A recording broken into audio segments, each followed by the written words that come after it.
얼마 전에 파혼을 했는데 사실 아직도 잘 실감이 나지를 않아요. 연애를 처음 시작하기 전부터 한참 둘이 사이좋게 연애할 때, 그리고 최근 결혼 이야기 오고 가며 준비하던 몇 개월 되지 않는 시간 동안 결혼 상대였던 남자친구와는 사소한 다툼 한 번 없었거든요. 차라리 둘 사이의 성격 차이 때문에 커다란 문제가 있었다던가 아니면 막장 드라마에나 나올 법한 들켜서는 안 될 말 못할 과거가 있었다면 차라리 이렇게 억울한 기분이 들지는 않았을 겁니다. 사람을 얼마나 우습게 봤으면 결혼을 한다는 이유만으로 저뿐만 아니라 제 가족까지 호구처럼 대할 수 있을까요? 아무리 아직도 여자가 결혼을 하면 시집을 간다고 말을 하긴 하지만 세상이 바뀐 지가 언제인데 말도 안 되는 논리로 예비며느리 후려치려는 집이 다른 집이 아니라 제가 결혼까지 하려고 했던 그런 집일 줄은 생각도 못했습니다. 저는 지방광역시에서 공부했고 대학 생활부터 현재까지 쭉 서울에서 혼자 지내고 있습니다. 자랑은 아니지만 학창시절에 제법 공부 좀 한다는 소리 들으며 자랐고 학교에서도 기대가 많이 컸었거든요. 결국 서울대에는 가지 못했지만 서울에서 내놓으라 하는 대학교에 들어가게 되었어요. 부모님께서는 이런 저에게 지원을 아끼지 않으셨고 그래서 대학교 때는 다른 데 신경 안 쓰고 공부에만 열중할 수 있었습니다. 물론 생활비까지 다 내주신다고 해서 제 용돈까지 다 해주시는 건 아니었기에 방학 기간에는 서울에 머물면서 과외 같은 걸 하고는 했어요. 명절 때 말고는 저도 고향집에 내려갈 시간이 없다 보니 부모님께서 그 점이 많이 아쉬웠나 봅니다. 사실 지역에도 큰 회사들이 많기 때문에 부모님은 제가 대학교를 졸업하면 취직은 집 근처에 있는 이름 있는 회사에 들어가길 원하셨어요. 하지만 저도 나름 뜻이 있어서 공부를 해왔고 더 좋은 기회를 찾으려 노력하다 보니 결국은 서울에서 자리를 잡게 되었습니다. 부모님께서는 아쉬워하셨지만 결국엔 주변에 자랑을 하고 다니실 정도로 기분은 좋았나 봅니다. 회사도 국내 굴지의 대기업이기도 하고 복지면에서나 월급면에서나 지역에서 가장 좋은 회사를 두고 본다 하더라도 비교도 안 되게 좋은 곳이었거든요. 저 때문에 조금 더 고생을 하긴 하셨지만 부모님은 노후 준비가 어느 정도 다 끝나 있던 상황이었어요. 원래는 본가 근처에 있는 시골 쪽에 땅을 사놓고 거기에 전원주택을 지어놓고 텃밭 같은 거 가꾸며 은퇴를 하실 생각이었는데 막상 제가 서울에 자리를 잡으니 한번 서울에 살아보는 것도 나쁘지 않겠다 생각을 하셨나 봅니다. 그래서 은퇴 자금을 가지고 서울에 아파트를 하나 구입하셨어요. 그 당시에는 대출의 규제도 지금처럼 심해지기 전이었고 그때 당시에도 비싸긴 했지만 집값이 지금 정도까지는 아니었거든요. 대신 시골에 집 짓고 사는 예산보다 서울의 아파트가 예산을 훨씬 더 넘었기 때문에 부모님이 은퇴는 잠깐 미뤄두시고 더 일을 하게 되었습니다. 원래는 전세를 놓아도 되는 거였는데 어차피 제가 서울에 있는데 남한테 전세를 줄 필요가 있냐고 하시면서 어차피 남의 집에 살면서 월세 내고 그럴 거면 마음이라도 편하라고 어머니가 사놓은 아파트에서 살아도 된다고 허락을 해주셨어요. 관리비만 제가 내기로 했고 대출이자 다 갚아서 부모님이 서울 올라오시기 전까지는 제가 그 집에서 혼자 지내게 되었습니다. 그 이후로 저도 나이를 먹으며 시간이 지남에 따라 돈도 어느 정도 모아놓게 되었고 남들 하듯이 연애도 몇 번 하고 그랬지요.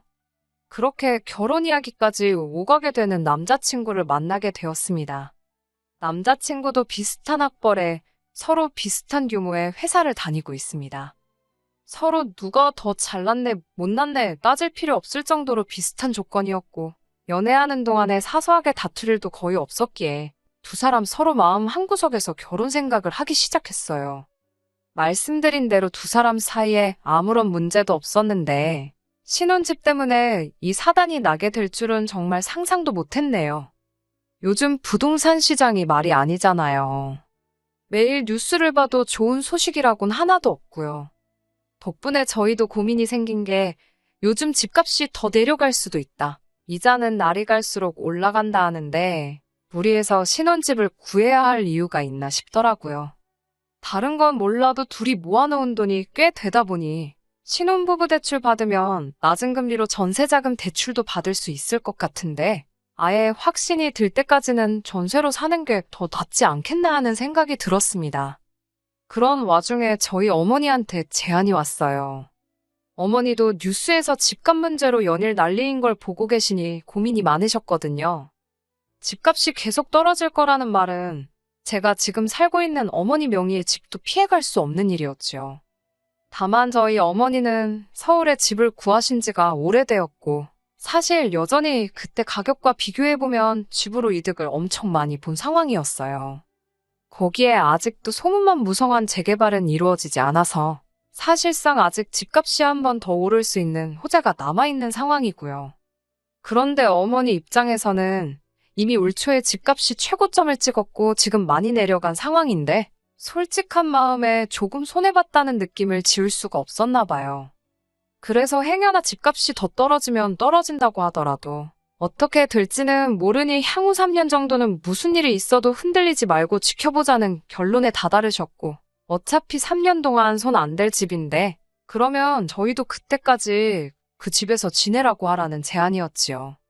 저희 입장에서는 아쉬울 게 하나도 없는 제안이었던 것이 어차피 제가 지금 살고 있는 집이기도 하고 새로 전세 구한다고 대출받을 필요도 없었고 여전히 관리비만 저희가 내면 된다고 하셨으니 비용을 절약하는 측면에서도 이 상황보다 더 나은 상황이 없었습니다. 남자친구한테 이 사실을 말했더니 남자친구도 집 때문에 걱정이 많았다면서 다행이라고 하더라고요. 그러면서 정말 잘 됐다고 하면서 이제 결혼 날짜만 잡으면 되겠다고 좋아했습니다. 그리고 그렇게 예비시댁에 인사를 드리러 갔을 때였습니다. 둘 사이에 아무런 문제도 없고 친정어머니 덕분에 신혼집까지 어느 정도 해결된 상황이라 마음이 많이 놓인 상황이었는데 예비시모인 남자친구 어머니는 그 상황이 별로 달갑지만은 않은 듯 보였습니다. 첫 인상부터가 이렇게 된 상황을 조금 마음에 안 들어하는 눈치였어요. 남자친구가 이미 모든 진행 상황을 말씀드렸던 것 같더라고요. 그게 잘못되었다고 생각한 적은 없습니다. 다른 사람도 아니고 예비시모인데 저희 집에서 한 3년 정도 살 집을 내어주시기로 했다는 것 정도는 당연히 말할 수 있는 상황이라고 생각합니다. 그리고 이러나 저러나 현재 상황에는 제가 집을 어느 정도는 해결한 게 있으니 예비시댁 쪽에서는 어떤 걸 해야 할지 알아서 준비를 해야 할 수도 있는 상황이라고 생각했으니까요. 그런데 그걸 가지고 예비시어머니가 저한테 머리를 조아리면 엎죽 엎드릴 필요까지는 당연히 없다고 생각했지만 적어도 이 상황을 마음에 안 들어 할 거라고는 생각도 하지 못했습니다. 예비시어머니는 당신이 곰곰이 생각해봤는데 이런저런 게 조금 마음에 안 든다는 식으로 말을 꺼내더라고요. 당장 뾰족한 수도 없는데 뭐가 그렇게 문제인가 싶어서 어떤 점이 마음에 안 드시냐 단도직입적으로 물어봤습니다. 저만 무조건 옳은 게 아닐 수도 있으니 예비시모의 의견 한번 들어보고 조율할 수 있는 부분은 당연히 조율을 하는 게 맞다고 생각을 했었으니 말이지요. 첫 번째로는 지금 제가 살고 있는 저희가 살게 될 집이 남자친구 회사에서 너무 멀다는 거였습니다. 그 집이 서울 외곽이긴 했지만 어쨌든 재개발 여지가 있고 역세권이라서 대중교통을 타는 데는 그 어떤 어려움이 없었습니다. 그런데 대중교통이 얼마나 잘 돼 있는 게 문제가 아니라는 거예요. 거리가 너무 멀어서 고생이라는 겁니다.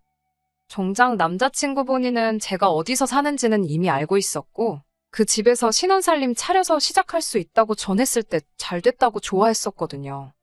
남자친구한테는 아무 문제 없는 거리인데 집을 해줘도 거리가 그렇게 먼 곳을 해주셨냐며 마음에 안 든다는 식으로 나오시는데 저라고 사람인데 당연히 그게 기분이 좋을 수가 없었습니다.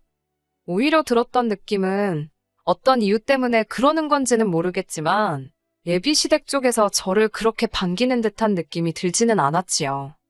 저한테는 예비신우가 되는 남자친구의 누나도 그날 자리에 같이 있었는데 그때는 예비신우의 그 말이 그런 꿍꿍이 속이 있어서 그런 거라고는 생각도 하지 못했습니다. 예비신우는 어디 동네면 동생보다는 우리 오빠네 회사가 더 가깝겠네 하면서 오히려 예비시모보다 그 집에 대해서 더 많은 관심을 보였어요. 리모델링은 되었느냐, 서울 구축 아파트면 주차장이 많이 안 좋다고 들었는데 주차 공간은 붐비지 않느냐, 주변의 학구는 알고 있느냐 하면서요.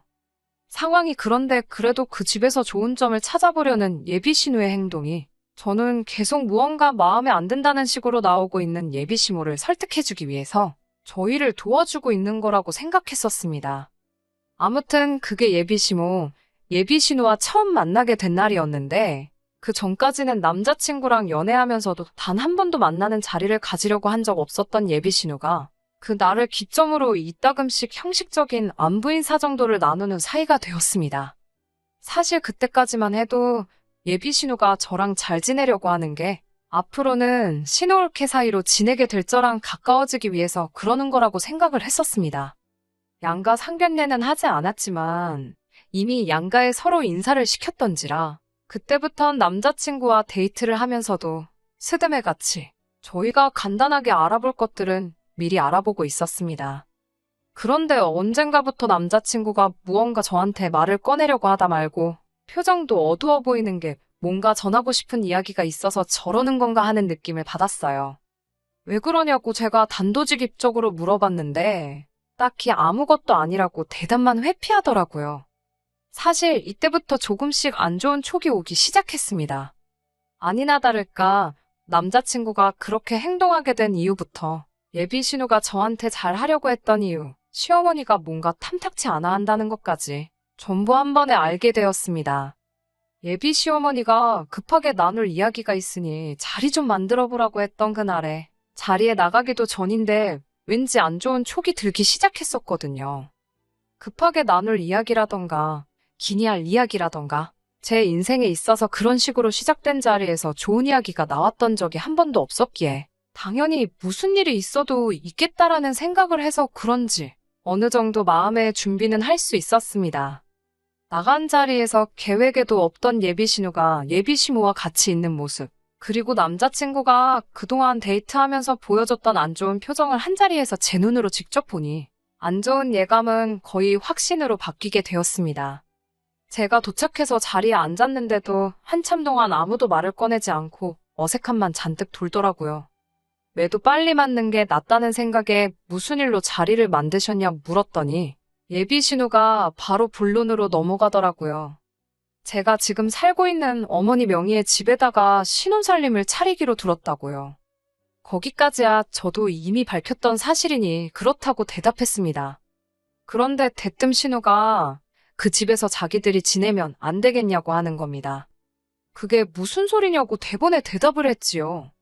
그러니 신우가 하는 말은 어차피 그 집이 제 집도 아니고 고쳐서 사는 것도 아니고 3년 후에 비워줘야 한다고 들었는데 누가 들어가 살든 그게 뭐가 중요하냐고 하더라고요. 신우 남편이 다니는 회사가 그 집에서 가깝다고 거리가 먼 저희가 그 집에 들어가는 것보다 자기들이 들어가서 사는 게 오히려 이득이라고 하는 겁니다.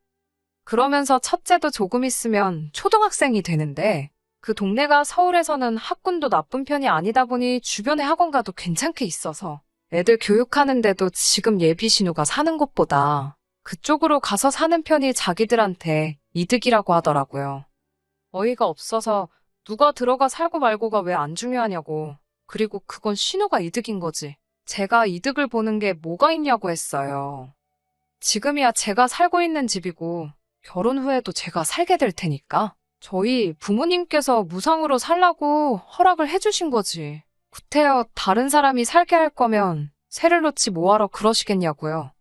그러니 이젠 시모가 말을 가로채 이어서 말하기를 저보고 이기적이라고 하면서 왜 너 이득 볼 생각만 하냐고 하는 겁니다. 이제 한 식구가 될 텐데 저 혼자만의 이득을 생각할 게 아니고 가족 전체가 볼 이득에 대해서 생각을 해야 한다는 거예요. 그래서 100번 양보해서 신우가 살게 된다고 해도 우리 신혼집으로 쓰게 될 집에 신우가 들어가 산다면 우리는 당장 어디 가서 지내야 하냐 했습니다. 그러니 예비 시모는 단 1초도 고민하지 않고 그게 뭐가 어려운 문제냐면서 결혼하면 저 혼자만 짐 싸서 예비 시댁으로 들어오면 되는 거 아니냐 하더군요. 세상에 어떤 모자란 여자가 친정어머니 명의로 된 집을 신우한테 양보해주고 정작 본인은 남편 출퇴근하기 편하라는 이유로 시부모 살고 있는 집에 들어가 살겠나요? 더 돌려 말할 것도 없고 해서 이 말 그대로 전해주면서 저는 싫다고 했습니다. 예비 신우한테도 반대의 경우라면 언니는 언니네 시댁 들어가서 살 거냐고 물어보니 자기는 기꺼이 그러겠다고 하더라고요. 막상 실제로 그렇게 되면 그럴 생각 일도 없으면서 어떻게든 이득을 보려고 저러는 게 참 가증스럽기까지 했습니다. 남자친구는 일이 이렇게 진행될 걸 꽤나 오래전부터 알고 있었던 것 같아요. 그냥 똥 씹은 표정으로 아무 말도 못하고 허수아비 마냥 가만히 앉아있더라고요. 예비 시모가 말을 꺼내길 요즘 뉴스 안 보냐고 하면서 부동산 시장 다 망했다고. 저나 저희 부모님이 왜 그렇게 그 집에 집착을 하는지 모르겠다고 하는 겁니다. 어차피 내놔도 잘 나가지도 않는 집인데 그냥 가족끼리 양보한다 생각하고 살게 해주면 어디가 덧나냐고 하는 거예요. 그러면서 한다는 말이 아니면 신은해보고 그 집을 사라고 할 테니 헐값에 넘기라더군요. 무슨 가격을 부르나 봤더니 암만 부동산 시장이 엉망이고 폭락을 했다고 해도 현재 시세가 6억 왔다 갔다 하는 아파트를 무슨 1억에 넘기네 마네. 그런 이야기를 하더라고요. 그러면 그 1억에 니들 모은 돈 가지고 아들 출근하기 편한 곳에 전세로 집 하나 구할 수 있지 않겠냐면서요. 그리고 이제 결혼할 사이인데 저랑 저희 부모님이 그 집 하나만 양보하면 제가 예비 시모와 신우한테 점수 하나는 톡톡히 따고 들어가는 것 아니겠냐고. 미리미리 점수 좀 따고 결혼 생활 시집해도 되는 거 아니냐고 하더라고요. 말하는 것부터가 어이가 없더라고요. 앞으로 3년간은 부동산 시장이나 이자 걱정 없이 신혼생활 시작할 수 있게 된 이 상황을 예비 시모는 마치 제가 신혼집을 해오는 걸로 생각하고 있나 보더라고요. 자기 엄마랑 누나가 말도 안 되는 똥고집을 부리면서 있는데 다행히 남자친구가 나서서 동조를 하거나 하진 않았지만 똥 씹은 표정하고서는 자기는 아무 잘못 없다는 식으로 자기도 피해자인 것 같은 표정을 하고 있더라고요. 그게 염치는 있구나 봐줄지언정 정신머리가 제대로 박힌 놈이 할 행동은 아니라는 생각이 들었어요. 온갖 불쌍한 척은 다 해서 어찌어찌 예비 시모나 신우가 우리 친정엄마 집을 거저먹으려는 계획을 막아내고 그 집에서 계획대로 신혼집 차리고 결혼생활 시작한다고 하더라도 앞으로 저런 자식하고 결혼해봐야 고부 갈등이 생기는 건 당연한 일이고 제대로 된 방패막이 역할은 긁는 거나 마찬가지라는 생각이 딱 들었습니다. 더 이야기할 것도 없었어요. 날강도라고 하더라도 이 정도로 양심 없게 남의 재산을 거저먹으려 들지는 않았을 겁니다. 그래서 조용히 자리에서 일어나서 한마디 했어요. 모자란 남자를 내 남편으로 받아들이는 거에 대해서 후회는 없겠지만 낯짝 두껍고 파렴치한 사람들을 내 남편의 가족이라는 이유 하나만으로 감싸고 가야 한다면 평생 후회 속에 살 것 같다고. 그리고 지금이 딱 그런 상황이라고요. 저는 결혼 후에 제 결정을 후회하면서 살고 싶은 생각이 없으니 이혼보다는 파혼이랬다고 그냥 결혼은 없던 일로 하자고 했습니다. 저나 저희 부모님을 얼마나 호구로 봤으면 살고 있는 집을 양보해주고 나는 시집살이를 해야 한다고 하질 않나. 시세의 절반도 안 되는 가격으로 집을 넘기라고 하질 않나 하고 있겠냐고요. 예비 시모는 상황 파악도 못하고 저보고 자기도 계산적인 며느리는 보기 싫다고 하더라고요. 그러니까 남자친구가 그제서야 얼굴이 사색이 되어서는 다 늦어서 제 편을 들기 시작하는 겁니다. 솔직히 엄마고 누나고 다 너무했다고 하면서 그동안 저랑 결혼 준비하면서 보였던 표정이 이미 진작부터 오고 갔던 이야기라는 건 어린애라도 눈치챘을 법한 상황이었어요. 하지만 너무 늦었죠. 파혼하게 생겼으니 늦게나마 저를 잡으려고 자기가 잘못한 거 뉘우치고 잘 하려는 것처럼 보일 수도 있겠지만 오히려 더 늦게 저렇게 액션을 취하는 게 더 괘씸했어요. 진작에 저렇게 나올 수 있었는데 집을 양보한 애 만에 이 이야기가 끝까지 오고 갈 때까지 듣고만 있었다는 건 솔직히 간보는 거나 마찬가지잖아요. 되면 좋은 거고 안 되면 내 편 들어주는 척 하면서 내 마음 돌려놓고 남자친구한테 거지근성으로 똘똘 뭉친 너네 가족도 문제지만 너같이 속이 음흉한 놈이 더 문제라고. 이 파혼이 꼭 니네 가족 거지근성 때문에 되는 게 아니라고도 확실히 말해줬습니다. 더 말할 것도 없고 내가 너랑 결혼해서 니네 집 구석을 내 가족으로 들이는 게 우리 부모님이 가지고 계신 아파트 가격에 비하면 아무 이득될 것도 하나 없으니 결혼 이야기는 없는 걸로 하고 각자 갈 길 가자고 했습니다. 이제 와서 미안하단 말 할 것도 없고 애초에 잘못된 거 진작에 알았으면 미안할 일을 안 만들었으면 되는 거 아니겠냐고 하니 남자친구나 예비 시모나 그 자리에 누구도 제 말에 그럴싸한 대답을 하는 사람은 아무도 없더군요.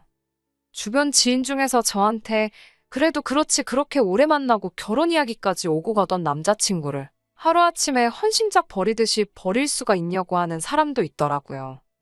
대화로 해결할 수 있던 부분이 있지 않았겠냐고 너무 극단적이라고 하는데 저는 그런 말 들어도 여전히 제가 잘못했다는 생각이 들지는 않습니다. 오히려 괜히 질질 끌었다가 나중에 이 꼴 저 꼴 못 볼 꼴 다 보고 그리고 나서 후회 속에 이혼하는 것보다 길게 볼 것도 없이 결혼조차 안 하는 게 더 이득 아니겠냐는 생각이에요. 결혼이 사랑만으로 할 수 있는 게 아니라는 말이 오늘따라 더 와닿는 하루네요. 끝까지 들어주셔서 감사합니다. 오늘의 사연은 여기까지입니다. 구독과 좋아요, 알람 설정 부탁드리고 더 좋은 사연으로 다시 찾아뵙겠습니다. 감사합니다.